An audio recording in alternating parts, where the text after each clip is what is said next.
విద్యాసాగర్ గారు అంటే ఓవరాల్గా నెంబరు ఇప్పుడు వాళ్ళన్న 4 లక్షల కోట్ల బెనిఫిట్స్ సంక్షేమం. ఎందుకంటే ప్రధానంగా ఈ ఎన్నిక ఏ ప్రాతిపదికన జరిగింది అని మనం లోతుగా విశ్లేషించి చూస్తే నాకు అర్థమైంది అయితే అది నిరుద్యోగమా, లేకపోతే రాజధాని లేకపోవడమా, లేకపోతే చివరిలో వచ్చిన ల్యాండ్ టైటిలింగ్ యాక్టా, లేకపోతే ఇంకోట ఈ అంశాలు ఉన్నాయి మాట్లాడతా. కానీ ప్రధానంగా ఏంటంటే సంక్షేమ పథకాలు బ్రహ్మాండంగా జగన్మోహన్ రెడ్డి చేసిన లబ్ధి పొందిన వాళ్ళందరూ వచ్చి ఓట్లేశారనేది వైసీపీ క్లెయిమ్ చేసుకుంటోంది.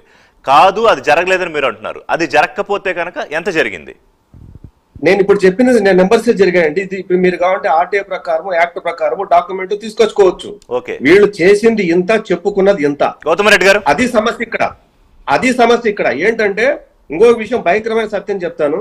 ఈ 5 సంవత్సరాల్లో ఈ పథకాల పేరు మీద పత్రికలకు, టీవీలకు, ఐఎన్పిఆర్ డిపార్ట్మెంట్ ఇచ్చినటువంటి అమౌంట్ ఎంత తెలుసా సార్? ఎంత? 1200 కోట్ల రూపాయలు కేవలం పబ్లిసిటీకి. 1200 కోట్ల రూపాయలు. ఇప్పుడు టీవీలో కూర్చున్నటువంటి వైసీపీ నుంచి రిప్రజెంట్ చేసేది ఎవరైనా సరే మేము ఆ వర్గాలకు ఇచ్చాము, ఈ వర్గాలకు ఇచ్చామంటారు తప్ప ఎంతమందికి ఇచ్చారు అంటే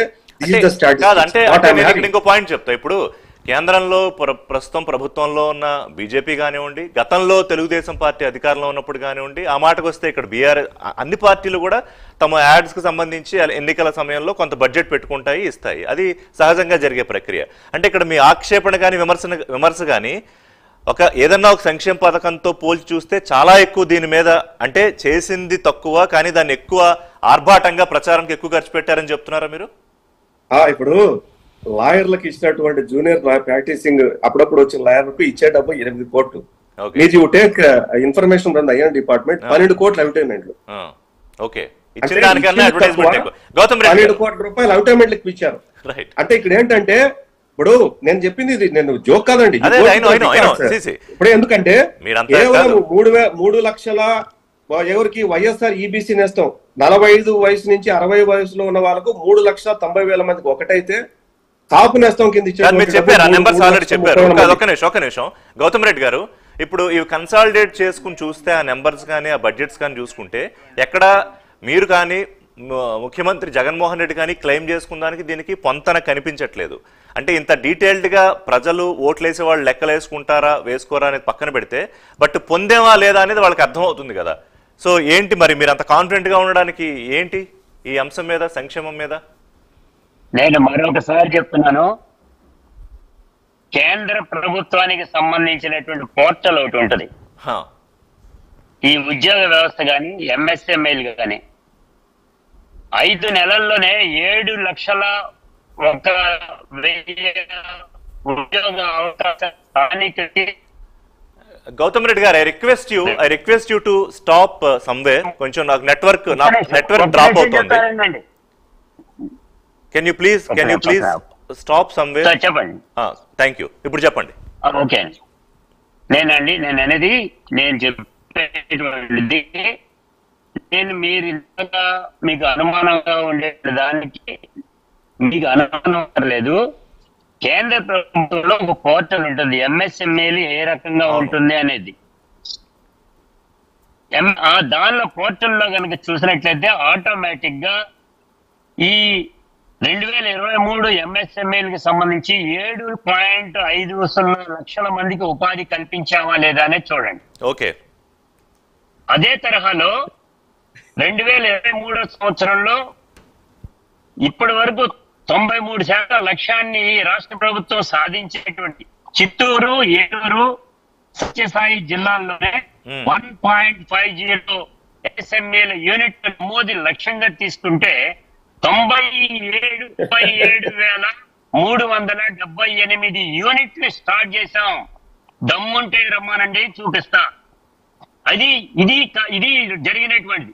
ఇదే కాకుండా ఈ రాష్ట్రానికి సంబంధించినంత వరకు కూడా ఎంఎస్ఎంఎల్ ద్వారా ఇప్పటికి 7,01,975 మందికి కొత్తగా ఉపాధి అవకాశాలు మనం క్రియేట్ చేయటం అనేటువంటి జరిగింది. ఓకే. ఇది నేను 2023 సంవత్సరంలో చెప్పేటువంటి క్యాలిక్యులేషన్. ఎందుకు చెప్పారంటే నేను ట్రేడ్ యూనియన్ కిందకి సంబంధించినటువంటిది వాటి మీద నేను వర్కౌట్ చేశాను కాబట్టి నేను చెప్పగలుగుతున్నా. అంటే సేమ్ వర్కౌట్ అదే చెప్తున్నా. ఇప్పుడు మీరు వర్కౌట్ చేశారు సరే, మీరు ప్రభుత్వంలో భాగంగా ఉన్నారు, ప్రతిపక్షంలో ఉన్న విద్యాసాగర్ ఇంకా ఎక్కువ లెన్సెస్ పెట్టి భూతద్దాలు పెట్టి మరీ వర్కౌట్ చేసి ఈ నెంబర్లు చెప్తున్నారు. విక్రమ్ గారు ఒకసారి ఒక నిమిషం కాదు, విద్యాసాగర్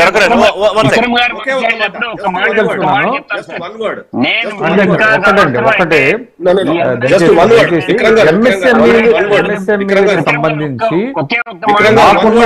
విక్రమ్ గారు విద్యాసాగర్ గారు ఒక్క నిమిషం, గౌతమ్ రెడ్డి గారు విద్యాసాగర్ గారు ఒక్క నిమిషం, వన్ సెకండ్ గౌతమ్ రెడ్డి గారు ఫినిష్ అయిపోయిందా? ఎంఎస్ఎంఈలు వీళ్ళు చెప్తున్నటువంటి ఉపాధి ఏదైతే మాట్లాడుతున్నారో ఏ డేట్ లో అప్లికేషన్ పడింది, ఏ డేట్ లో దానికి డిస్ప్యూట్ అయింది, ఏ డేట్ లో వర్క్ మొదలు పెట్టారు, ఏ డేట్ లో వాళ్ళు అవి స్టార్ట్ చేశారు, మీరు ఒకసారి స్టాటిస్ తీసుకోండి. అంటే నేను చెప్పేది ఏంటంటే ఎప్పుడో పాత ప్రభుత్వంలో జరిగినటువంటి వచ్చినటువంటి ఆ గ్రాంట్లు గానీ లేకపోతే ఆ ఉత్తర్వులు గానీ లేకపోతే అప్పుడు వచ్చిన శాంక్షన్స్ గానీ గ్రౌండింగ్ గానీ అయితే తద్వారా ఉన్న నెంబర్స్ తీసుకొని ఈ రోజు క్లెయిమ్ చేస్తున్నారు. అది కాదు చెప్తున్నాను నేను.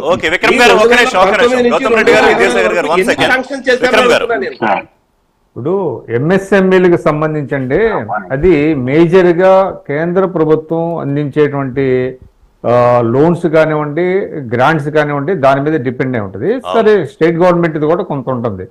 ఇప్పుడు ఎంఎస్ఎంఈలకు సంబంధించి కరోనా ముందు దాదాపుగా దేశవ్యాప్తంగా 22 కోట్ల మందికి ఎంఎస్ఎంఈల ద్వారా ఉపాధి ఉద్యోగ అవకాశాలు లభిస్తుంటే అది ఏమైందంటేనండి 23 నాటికి 12 కోట్లకి డ్రాప్ అయిపోయిందండి. అంటే ఇందులో కేంద్ర ప్రభుత్వం తప్పు చాలా ఉంది, కేంద్ర ప్రభుత్వం వైఫల్యం చాలా ఉంది. అదేవిధంగా కల్పిస్తున్నటువంటి ఉద్యోగ ఉపాధి అవకాశాల్లో కూడా కేంద్ర ప్రభుత్వం వాటా ఉంది. మొత్తం స్టేట్ గవర్నమెంట్ క్లెయిమ్ చేసుకోవడానికి లేదు. అది ఇప్పుడు వారే చెప్తున్నారు, కేంద్ర ప్రభుత్వం వెబ్సైట్కి వెళ్ళి చూడండి అంటున్నారు. మరి రాష్ట్ర ప్రభుత్వ వెబ్సైట్కి వెళ్ళి చూడమని అంటలేదు. ఎందుకంటే ఎంఎస్ఎంఈలు పూర్తిగా రాష్ట్ర ప్రభుత్వం క్లెయిమ్ చేసుకునే అవకాశం ఉందా లేదో నేను గౌతమ్ రెడ్డి గారిని అడుగుతున్నాను. రైట్, గౌతమ్ రెడ్డి గారు మీరు ఏమైనా చెప్తే దీని మీద నెక్స్ట్ దానికి వెళ్దాం. ఇంకా మీరు సంక్షేమం మీద రెస్పాండ్ అవ్వాలి, మీరు ఇంకా దాని మీద రెస్పాండ్ అవ్వలేదు. నేను దీంట్లో కూడా మీకు తెలియజేసే, కేంద్రంలో ఉండేటువంటి పోర్టల్లో ఆంధ్రప్రదేశ్ కూడా మెన్షన్ చేయబడి ఉంటుంది, దాన్ని వెరిఫై చేయమంటున్నాను తప్ప మరొకటి కాదు. ఓకే, చేద్దాం. ఓకే, అది ఆ నెంబర్స్ పక్కన పెట్టేద్దాం. సంక్షేమం గురించి ఇప్పుడు చెప్పారు విద్యాసాగర్ గారు. అంటే సంక్షేమం ఎంత జరిగిందని మీరు చెప్పుకున్నారు, కానీ ఎంత జరిగింది, ఎంతో జరిగింది అని చెప్పడానికి ఎంత ఇచ్చి ఎంత యాడ్ చేశారని ఆయన కొన్ని లెక్కలు చెప్పారు. దాని మీద మీ కౌంటర్ చెప్పండి సార్. ఇప్పుడు సంక్షేమం దానికి సంబంధించి గత ప్రభుత్వం ఇచ్చింది 31 లక్షల చిల్లర మందికి, ఈ ప్రభుత్వం ఇచ్చినటువంటిది 61 లక్షల సంబంధించినటువంటిది. ఇది డిఫరెన్స్ కనబడతా ఉంది. 30 లక్షల మందికి డైరెక్ట్ గా 31 లక్షల మందికి ఇది ఇళ్ల స్థలాలు ఇవ్వటం అనేటువంటి జరిగింది. ఇవి కనబడతా ఉన్నాయి. మీరు అన్నట్టుగా ఈ ఒక ప్రభుత్వానికి యాంటీ ఎన్కంబరెన్స్ వచ్చేటువంటి పద్ధతి ఉంటే కనుక ఓటు బయటకు వెళ్తుంది, ఓటు చేయకుండా వెళ్ళే పరిస్థితి. కానీ ఇవాళ ఈ రాష్ట్రంలో పేదవాడికి కావాల్సినటువంటి ఏవే ఉన్నాయి, పేదవాడికి కావాల్సినటువంటి కూడు గుడ్డ, విద్య, వైద్యం, వీటన్నిటినీ కూడా అందజేస్తున్నటువంటిది ఈ ప్రభుత్వం.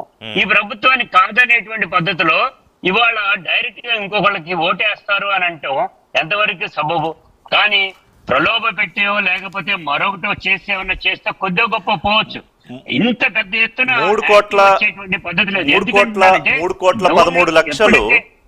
38 లక్షల ఓట్లు పోలైతే మీరు సంక్షేమం మీ ప్రభుత్వం ద్వారా లబ్ధి పొందిన సంక్షేమదారులు 60 లక్షల మంది అయితే మరి ఇంకా దాదాపు నేను మీకు చెప్పేది 60 లక్షల మంది ఓన్లీ వృద్ధులు, వికలాంగులు చెప్తున్నానండి. అచ్చా, మొత్తం బెనిఫిషరీస్ దానికి సంబంధించి ఇంకొక 31 లక్ష మందికి డైరెక్ట్ గా ఇళ్ల పట్టాలు, ఇళ్ల స్థలాలు ఇవ్వటం అనేటువంటి జరిగింది. నేను ఈ క్యాలిక్యులేషన్ ఎక్కర్లేదండి. మనిషికి కావాల్సినటువంటిది ఎవరైనా జీవనం సాగిస్తే నాకు ఇల్లు కావాలనుకుంటాడు, నా పిల్లలు చదువు కావాలంటాడు, ఆరోగ్యం పాడైపోతే ఆరోగ్యం కావాలనుకుంటాడు. అటువంటి వాటిని డైరెక్ట్ గా చేసి చూపించినటువంటిది ఈ ప్రభుత్వం. అది జరిగిందా లేదా అనేటువంటి కళ్ళ కట్టినట్టుగా కనపడతా ఉంది. అటువంటిప్పుడు ఈ ప్రభుత్వాన్ని వదులుకోరు, ఈ ప్రభుత్వం దగ్గరే ఉంటారు. అందులో కూడా ఇవాళ మద్యానికి సంబంధించినటువంటి బాహాటంగా మాట్లాడుతున్నారు. 600 పైచులకు అమ్మినటువంటి చంద్రబాబు నాయుడు గారికి ఆదాయం ఎంత వచ్చింది? అదే 400 కేసులు మాత్రం ఇదే వరకు అమ్మినటువంటి వాటిల్లో ఆదాయం ఎంత వస్తుంది? ఆదాయం ఈ గవర్నమెంట్ కి ఎక్కువ వచ్చింది.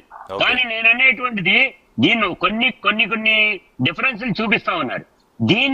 దీన్ని బేస్ చేసుకుంటే సామాన్య మానవుడికి కావలసినటువంటి అందుబాటులోకి తీసుకొచ్చినటువంటి ఈ ప్రభుత్వం అవునా కాదా అది బేరీ చేసుకుంటారు. ఆ బేరీ చేసుకునేటువంటి తరుణంలో ఓట్ బ్యాంక్ మాకుంటుంది. మీరు అన్నట్టుగా కులాలు, వ్యవహారం, మంచి చెడు వస్తా అక్కడికి వస్తా కాదు, ఇంకా కులాల దగ్గరికి రాలేదు, ఇంకా అక్కడికి రాలేదు. గౌతమ్ రెడ్డి గారు కాదు, ఎవరు అనుకున్నా కాదనుకున్నా ఇప్పుడు స్వతహాగా నేను కులాల గురించి మాట్లాడడానికి కానీ నేను కొంచెం సెన్సిటివ్ గా ఫీల్ అవుతా. కానీ ప్రాక్టికాలిటీ రియాలిటీ ఏమిటంటే ఆంధ్రప్రదేశ్ ఎన్నికల్లో, ఆంధ్రప్రదేశ్ రాజకీయాల్లో కుల ప్రస్తావన లేకుండా, లేకపోతే ఓట్లలో కులాలకు సంబంధించిన ప్రస్తావన లేకుండా మనం మాట్లాడలేం. ఆ విషయానికి వస్తాను. ఈ సంక్షేమ వ్యవహారం అయిపోయాక విద్యాసాగర్ గారు మీ పాయింట్ ఏంటి? ఇప్పుడు గౌతమ్ రెడ్డి గారు ఏమంటారంటే 65 లక్షల కుటుంబాల్లో మేము వృద్ధులకు వీళ్ళకు డబ్బులు ఇచ్చామని అంటున్నారు. ఆ ఇంట్లో వృద్ధులే ఉండరు, బాగా గుర్తుపెట్టుకోండి. ఆ ఇంట్లో మీరు వృద్ధులకు ఇచ్చి ఉండొచ్చు డబ్బులు, ఆ ఇంట్లో నిరుద్యోగులు కూడా ఉన్నారు, గుర్తుపెట్టుకోండి. ఆ ఇంట్లో నిరుద్యోగులు కూడా 70 లక్షల మంది నిరుద్యోగులు ఈ రోజు ఈ రాష్ట్రంలో ఉన్నారు. ఏ రోజైనా జాబ్ క్యాలెండర్ అని చెప్పిన వాళ్ళు మీరు జాబ్ క్యాలెండర్ ఇచ్చారా? ఇవ్వలేదు కదా. ఉద్యోగాలు ఎట్లా ఫీల్ అవుతాయి?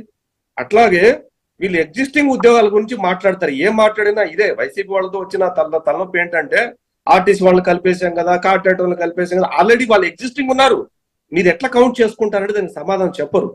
మీరు ఆల్రెడీ గత ప్రభుత్వంలో కాంట్రాక్టా, అవుట్ సోర్సింగ్, ఇంకోట corporations employees, there already employees in the government, previous governments. వాళ్ళు ఆడి ఉన్నోళ్ళని నేను ఉద్యోగాలు ఇచ్చానని చెప్పుకోవటం అన్నది ప్రజలు అంత పిచ్చోళ్ళకి కనపడుతున్నారా వైసీపీ వాళ్ళకి? కొత్తగా మీరు ఎంతమందికి ఉద్యోగాలు ఇస్తున్నారు అని అడిగితే వీళ్ళేమంటే సంక్షేమ పథకాలు ఆడవాళ్ళకి ఇస్తున్నాం కదా అంటారు. అదే ఇళ్లలో ఒక తల్లి, తండ్రి, బిడ్డ లేదా అమ్మ, నాయన ఉంటే ఆ తల్లికి 65 ఏళ్ళ వయసు ఉన్న తల్లికి 3,000 రూపాయలు ఇస్తే మరి కొడుకు ఆ ఇంట్లో డిగ్రీనో, పీజీనో, ఇంజనీరింగో లాంటి గ్రాడ్యుయేట్ లాంటి ప్రొఫెషనల్ కోర్సెస్ చదివిన వాడికి ఈ రాష్ట్రంలో ఉద్యోగ కల్పన లేనప్పుడు ఆ తల్లిదండ్రులు నా కొడుకు బాగుపడాలి, నా కొడుకు ఉద్యోగం లేదు, నా కూతురికి ఉద్యోగం లేదు అనుకుంటాడు తప్ప మా ఇంట్లో మా ముసలావిడికో లేదా మా ముసలానికి 3,000 రూపాయలు. విద్యాసాగర్ గారు చెప్పిన పాయింట్, విద్యాసాగర్ గారు చెప్పిన పాయింట్ గౌతమ్ రెడ్డి గారు చాలా చోట్ల విస్తృతంగా వినిపించింది. అంటే వాళ్ళు చెన్నై నుంచో, హైదరాబాద్ నుంచో, బెంగళూరు నుంచో చాలా మంది, అంటే ఎగ్జాగరేషన్ 30 లక్షల 40 లక్షల మంది వెళ్ళారా, లేదా ఒక 20 లక్షలు సుమారుగా వచ్చారు ఓటింగ్కి యువత అని అంటున్నారు. మరి ఒకవేళ ఇది ప్రభావితం చేసి ఉంటే ఆంధ్రప్రదేశ్లో ఉద్యోగ అవకాశాలు లేవు కాబట్టి అక్కడి నుంచి వాళ్ళు తరలి బయటికి వెళ్ళి చిన్న చిన్న ఉద్యోగాలు, ఐటీ ఉద్యోగాలు చేసుకుంటున్న యువత మరి మీ వైపు ఉన్నారని ఎట్లా నమ్ముతున్నారు? సార్, యువత వైసీపీ వైపు పూర్తిగా ఉన్నారు. ఎవరి వైపు ఇది కూడా ఉంటారు అనేటువంటిది నేను చెప్పను, కానీ యూత్ మాత్రం జగన్ అంటే ఉన్నారు అనేటువంటి దానికి ఒక నమ్మకమే. ఏ నమ్మకం? ఆయన చేస్తాడు అనేటువంటి నమ్మకం. ఆ చేస్తాడు అనేటువంటి దానిలో డైరెక్ట్ గా చేసి చూపించాడు. ఏమని? ఇవాళ ఉన్నటువంటి ఇందాక మీకు చెప్పాను, నేను ఇందాక ఆర్టీసీది నాకు ఐడియా ఉంది, అవును, కానీ నేను ఆర్టీసీది నేను చెప్పలా. నేను వైసీపీ వాళ్ళు చెప్తున్నారు అనేటువంటిది వారు చెప్తా ఉన్నారు విద్యాసాగర్ గారు. కానీ నేను దాని జోలికి ఎందుకు వెళ్ళలేదు నాకు తెలుసు కాబట్టి. కానీ నేను చెప్పింది కొత్తగా వచ్చినటువంటి ఉద్యోగ వ్యవస్థ ఏమేమి వచ్చినాయి వాటి యొక్క వివరాలు మాత్రమే నేను తెలియజేశాను. ఎంఎస్ఎంఈలు కానీ, సెక్రటేరియట్లు కానీ, ఇతరత్ర కానీ. యూత్ కి సంబంధించి ఇంకా ఒకటి ఆయన మర్చిపోయాడు, ఐటీకి సంబంధించినటువంటి రాలేదని చెప్తాడేమో అని అనుకున్నా. ఐటీకి సంబంధించినవి కూడా నేను చెప్పడానికి రెడీగాను, కానీ this is not the time. ఈ కొద్ది టైంలోనే చేయడానికి పర్టికులర్ గా ఉద్యోగ వ్యవస్థ మీద వాటన్నిటి మీద కూడా నేను చేయడానికి మీ నమ్మకం మీకుంది, ఎందుకు కాదో ఆయన చెప్పారు. రైట్, ఇంకా మిగతా అంశాలకు వెళ్ళిపోదాం ఒకసారి. అంటే ఇంకా ఈ క్యాస్ట్ విక్రమ్ గారు చివరిగా ఒక మాట ఏంటంటే, వీళ్ళు సచివాలయ ఉద్యోగాల గురించి ఏదైతే మాట్లాడుతున్నారో ఎంత నిజంగా ఎంత నవ్వు వస్తుందంటే, ఈ రాష్ట్రంలో ఉన్న యువత డిపార్ట్మెంటల్ ఎగ్జామ్స్ కి, సివిల్స్ కి, గ్రూప్స్ కి ప్రిపేర్ అవుతారు. ఇన్ జనరల్ గా మనం అయింది, మీరు ఏ రాష్ట్రం, ఈ దేశంలో కాదు ఎక్కడైనా సరే, ఎనీ డిపార్ట్మెంట్ సంబంధించి ఎన్ని నోటిఫికేషన్స్ 2019 ప్రభుత్వం వచ్చిన నుంచి 2024 వరకు ఇచ్చారంటే దాని గురించి జవాబు చెప్పరు. ఉద్యోగాల గురించి మాట్లాడితే, డిపార్ట్మెంట్ లో ఉద్యోగం గురించి మాట్లాడితే దాని గురించి మాట్లాడరు తప్ప మిగతా సచివాలయం గురించి మాట్లాడతారు. That is not at all that belongs to departmental jobs. That is sub sector. మీరు ఏం మాట్లాడతారో మీకు అర్థమే కావటం లేదు. యూత్ దేనికి ప్రిపేర్ అయ్యారు, ఎందుకు ప్రిపేర్ అయ్యారు, దేనికోసం ప్రిపేర్ అయ్యారు, దేనికోసం వెయిట్ చేస్తున్నారు, మీరు ఏమి ఉద్యోగాలు ఇచ్చారు అంటే అది ప్యారలల్ గవర్నమెంట్ ఉద్యోగాలు ఇచ్చేసి మీరు ప్రభుత్వ ఉద్యోగాలు మాట్లాడడం గౌతమ్ రెడ్డి గారు అది కరెక్ట్ కాదు. అది యూత్ ఎక్కడ ప్రిపేర్ అయ్యారు, దేశం దేనికోసం ప్రిపేర్ అవుతారు, ఎందుకోసం కోచింగ్ సెంటర్లకు వెళ్తారు. సో ఓకే, మీరు చెప్పేది ఏంటంటే ఓకే విద్యాసాగర్ గారు ఇప్పుడు కాదు, ఒక నిమిషం ఇప్పుడు ఏదైతే పెరిగిన ఓటింగ్ అనుకుంటున్న యువత వాళ్ళకి కనపడేది వాళ్ళకి ఇవ్వాల్సినటువంటిది పెద్ద పెద్ద ఉద్యోగాలు, ఐఏఎస్లు, ఐపీఎస్లు. That is not correct. ఎందుకంటే ఇక్కడ భారతదేశ రాజ్యాంగ ప్రకారం రావాల్సినటువంటి డిపార్ట్మెంట్ ఎగ్జామ్స్ లేకుండా నేను ఏదో ఉద్యోగాలు ఇచ్చానంటే యువత ఒప్పుకునే పరిస్థితి ఉందని మీరు అనుకుంటే అది మీకు సంబంధించి మీకు వదిలేస్తున్నాం ఆ విషయాన్ని. ఇంకా మేమేం మాట్లాడలేము ఇంకా. ఎందుకంటే డిపార్ట్మెంటల్ ఎగ్జామ్స్ అనేటివి ఇక్కడ కాదు, భారతదేశ స్వాతంత్రం వచ్చేప్పటి నుంచి అన్ని రాష్ట్రాలు, దేశంలో ఉన్నటువంటి అన్ని వర్గాలు, అన్ని డిపార్ట్మెంట్స్ ఇచ్చే నోటిఫికేషన్ అది కాదు ఉద్యోగాలు. మిగతా ఉద్యోగాలు కరెక్ట్ అండి గౌతమ్ రెడ్డి గారు. యువత మహిళలకు సంబంధించి మీ వాదన